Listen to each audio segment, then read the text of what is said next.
Alors bonjour à toutes et à tous. On va reprendre un certain nombre de questions qui ont été présentées par l'auditoire lors du dernier webinaire qu'on a fait dans le cadre de la conférence nationale des URPS médecins libéraux il y a une quinzaine de jours. Un certain nombre de questions n'avaient pas pu être traitées. Je vous propose d'aborder les questions, j'allais dire, sur trois grands thèmes. Le premier thème consiste à réexaminer ensemble le rôle des XOS, des CRSA dans la procédure de renouvellement et de réautorisation.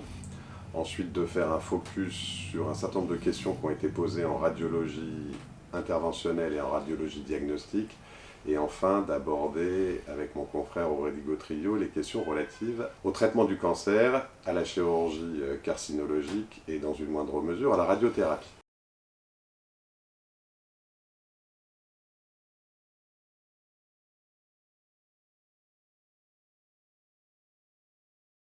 Comme vous le savez, la loi Valtou, dans son article 9, a prévu d'essayer de simplifier et d'alléger les procédures de passage devant l'AXOS en région, notamment en rappelant que les autorisations et les activités de soins, surtout pour lesquelles il n'y a pas une nouvelle condition d'implantation, une nouvelle condition technique de fonctionnement, comme par exemple les USLD, ne devaient pas être représentées pour obtenir une nouvelle autorisation, mais que les promoteurs avaient simplement à déposer un courrier de demande de renouvellement dont nous avions vu qu'il y avait deux procédures distinctes, une procédure dérogatoire et une procédure droit commun. La procédure dérogatoire s'appliquait aux demandes de renouvellement qui auraient dû être déposées avant la date de publication de la proposition loi Valtou, enfin de la loi Valtou maintenant, c'est-à-dire avant le 28 décembre dernier, et la procédure de droit commun qui s'appliquait, pour les demandes de renouvellement qui devaient être présentées après la date de publication de la loi Valtou, c'est-à-dire après le 28 décembre 2023.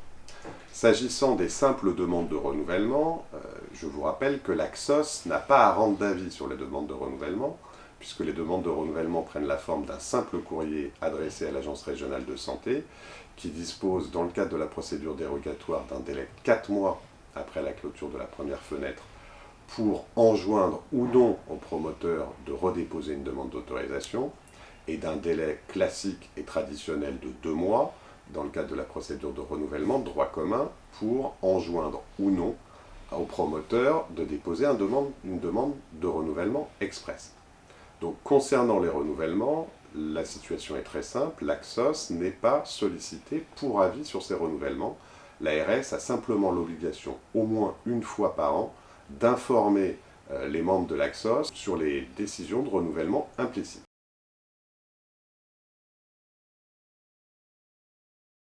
Toutes les demandes de réautorisation qui vont concerner des activités de soins ou des équipements matériels lourds pour lesquels de nouvelles conditions d'implantation et de nouvelles conditions techniques de fonctionnement ont été publiées et qui ne feraient pas partie de la liste des activités de soins pour lesquelles l'article 9 de la loi Valtou, complété par un décret qui est en cours de rédaction et qui devrait passer dans les prochains jours devant le Conseil d'État, donc à l'exception de ces quelques activités de soins pour lesquelles on attend une liste définitive qui basculerait en renouvellement et pas en réautorisation, toute demande de réautorisation présentée par un promoteur et toute demande de nouvelle autorisation présentée par un promoteur à la suite de la publication du schéma régional de santé doit faire l'objet d'un avis devant l'AXOS de chaque région.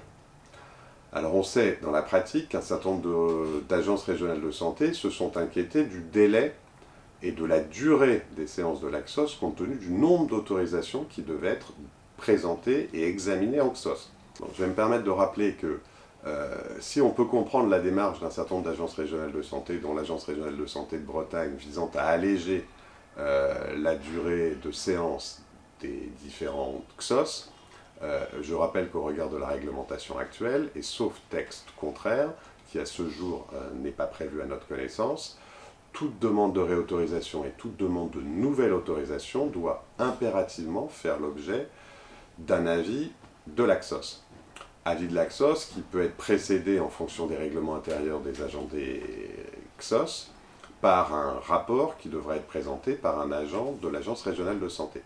Et il faut bien comprendre que la démarche d'allègement des procédures envisagées par un certain nombre d'agences régionales de santé entraîne un risque d'insécurité juridique pour les autorisations qui seraient réautorisées et pour les primo-demandes qui seraient autorisées si elles échappaient au passage en XOS, puisque la jurisprudence du Conseil d'État, comme la jurisprudence des autres juridictions administratives, que ce soit les tribunaux administratifs ou les cours administratifs d'appel, rappelle bien que le défaut de consultation de l'AXOS est un vice de procédure, et un vice de procédure qui entraîne automatiquement l'annulation de la décision d'autorisation ou de refus d'autorisation.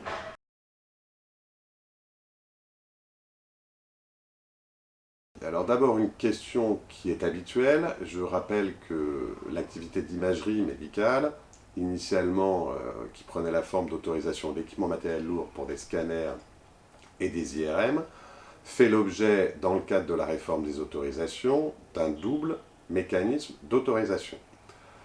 Initialement, il avait été envisagé de faire 2 autorisations d'activité de soins, une pour l'imagerie diagnostique, une autre pour l'imagerie interventionnelle. Au final, et après un certain nombre d'échanges entre les opérateurs, les fédérations hospitalières et les syndicats et le ministère, le choix a été fait de créer 2 régimes d'autorisation différents. Un régime d'autorisation d'équipement matériel lourd pour l'imagerie diagnostique ou radiologie diagnostique, et un régime d'autorisation d'activité de soins pour l'imagerie ou la radiologie interventionnelle.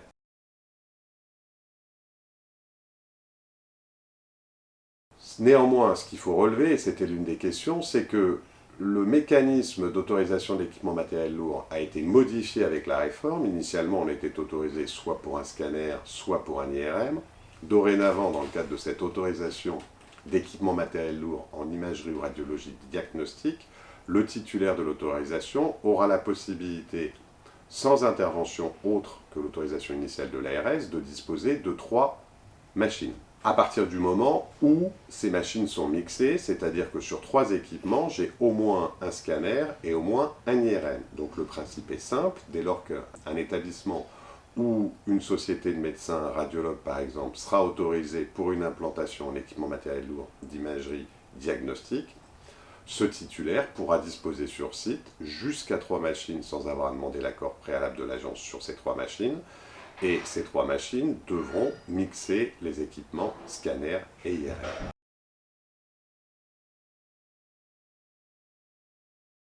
La situation est évidemment différente quand on aborde la question de l'imagerie interventionnelle ou de la radiologie interventionnelle. Le choix a été fait par les pouvoirs publics de transformer cette autorisation initiale d'équipement matériel lourd en autorisation d'activité de soins.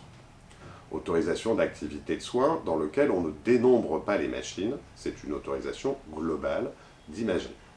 Avec cette particularité, et ça c'était une autre question qui nous a été posée auquel nous n'avions pas pu répondre, c'est de la question de savoir, à partir du moment où j'utilise un scanner et une activité interventionnelle, dois-je disposer de 2 autorisations? La réponse des textes est très claire. À partir du moment où une machine a un usage mixte, et diagnostique et interventionnel, il est nécessaire de disposer de 2 autorisations différentes. Une autorisation pour l'équipement matériel lourd de diagnostic et une autorisation pour l'activité de soins d'imagerie interventionnelle. Sachant bien entendu que le titulaire de ces 2 autorisations pour un même appareil peut être différent.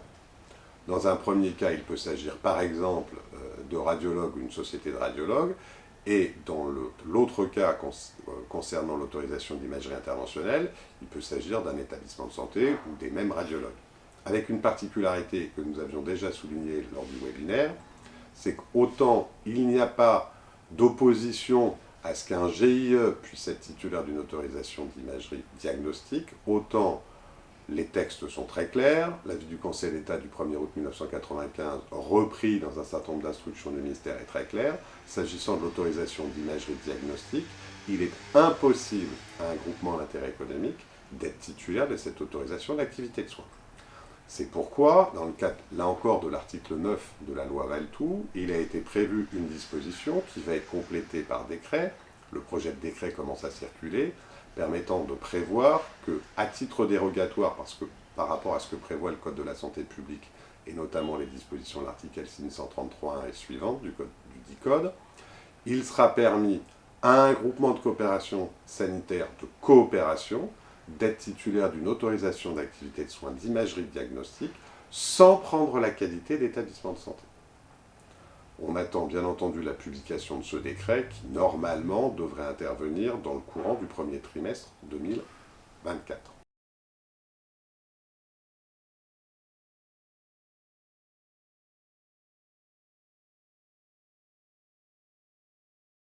Bien, on aborde maintenant les questions qui ont été posées concernant la cancérologie. D'abord sur le calcul des seuils, puisque désormais il faut justifier d'une activité minimale annuelle qui est calculée sur les 12 derniers mois, alors qu'avant la réforme, le calcul des seuils s'opérait sur la moyenne des 3 dernières années, ce qui conduit pour certaines modalités d'exercice de l'activité de traitement du cancer, ce qui conduit à renforcer et à rendre plus contraignant la justification de ce que le titulaire atteint le seuil d'activité minimale annuelle. Si pour certaines modalités d'exercice, les seuils fixés n'ont pas évolué en termes de quantification, le changement de mode de calcul conduit à renforcer ces seuils. Désormais, l'INCa a élaboré un algorithme qui va procéder de la manière suivante. On ne comptabilise plus les groupes homogènes de malades, mais on ne compte que les actes CCAM d'exérèse, ce qui réduit encore drastiquement le nombre d'actes chirurgicaux, par exemple, qui entreront dans le calcul des seuils de chirurgie oncologique.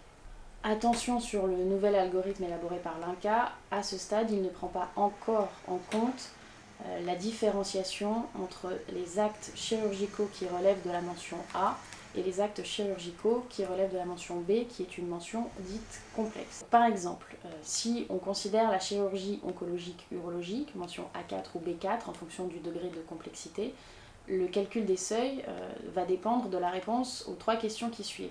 Première question, est-ce que mon patient est majeur ?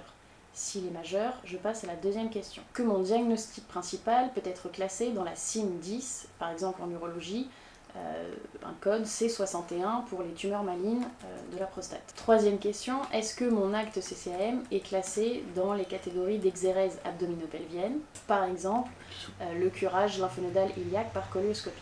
Si vous répondez oui à chacune de ces 3 questions, alors l'acte que vous avez effectué peut entrer dans le calcul des seuils. Si une seule de ces 3 questions n'est pas positive, votre acte ne sera pas pris en compte dans le calcul des seuils.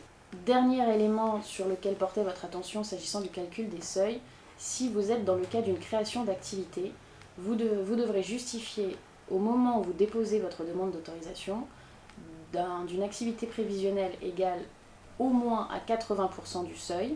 Par exemple, si je poursuis sur la chirurgie oncologique, le seuil est fixé à 30 actes d'exérèse. Vous devrez donc justifier d'une activité prévisionnelle à 24 actes d'exérèse et vous aurez 2 ans pour atteindre le seuil de 30 actes. S'agissant de la radiothérapie, petite particularité, vous aurez 3 ans pour atteindre le seuil de 600 patients.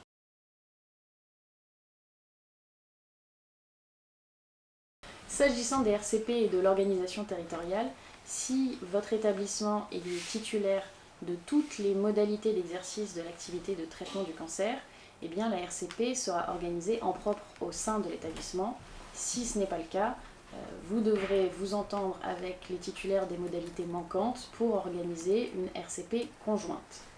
Attention, pour l'organisation des RCP, chaque RCP doit concerner une localisation tumorale et une modalité d'exercice particulière.